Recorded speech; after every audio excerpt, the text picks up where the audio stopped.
The search for Madeleine McCann has evolved into a sprawling £13.3 million international criminal inquiry. But beneath the decades of geopolitics and massive task forces is a story that began with a localized emergency. A 3-year-old child missing from her bed. The timeline begins on the evening of May 3rd, 2007, in the quiet resort village of Praia da Luz. Within hours, the disappearance commanded global attention. But local police missed the critical golden hour. They failed to establish immediate roadblocks around the village, and the crime scene itself was left unsecured, allowing vital early forensic information to be compromised or lost entirely. By September, Portuguese investigators had designated the parents, Kate and Jerry McCann, as arguidos. The couple spent the next year fighting to clear their names in the press, forcing a massive diversion of energy away from the physical search. This strategic debrief document outlines the institutional pivot that followed. In 2011, Scotland Yard took over under Operation Grange, officially shifting the UK's posture from supporting a local rescue effort to driving a rigorous international murder inquiry. Looking specifically at the budget and resources. Section of this same review, the UK Home Office has allocated roughly £13.3 million over the last 15 years. That high price tag draws heavy criticism. Advocates for other missing children point out that their cases receive a fraction of these resources, questioning why one specific investigation commands an entire dedicated team of officers and millions in continuous yearly funding. Those early investigative errors in Portugal created a deficit of proof so deep that authorities have spent nearly 2 decades and millions of pounds simply trying to dig their way back to the starting line. The initial outpouring of global sympathy eventually fractured under the weight of an intense media circus.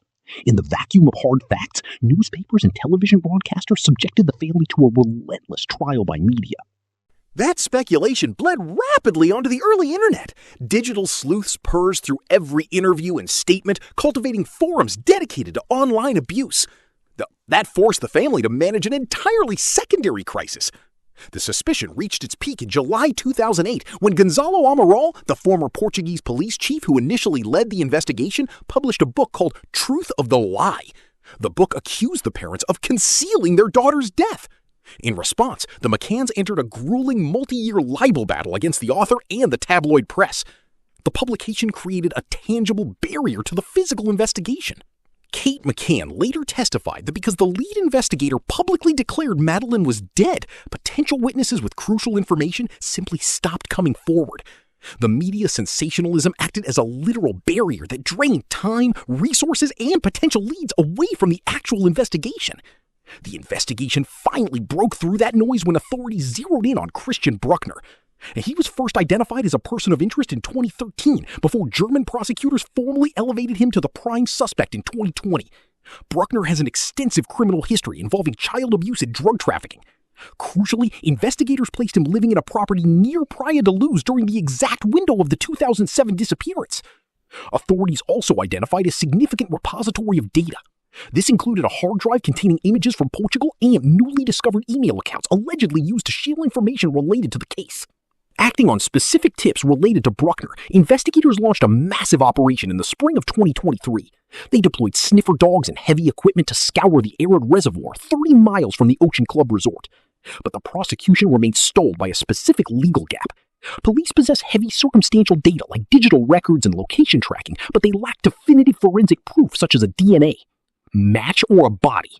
Under German law, that distinction is critical. Prosecutors are heavily restricted from holding a suspect or bringing formal murder charges. Without that airtight forensic proof, the case is approaching a significant legal deadline.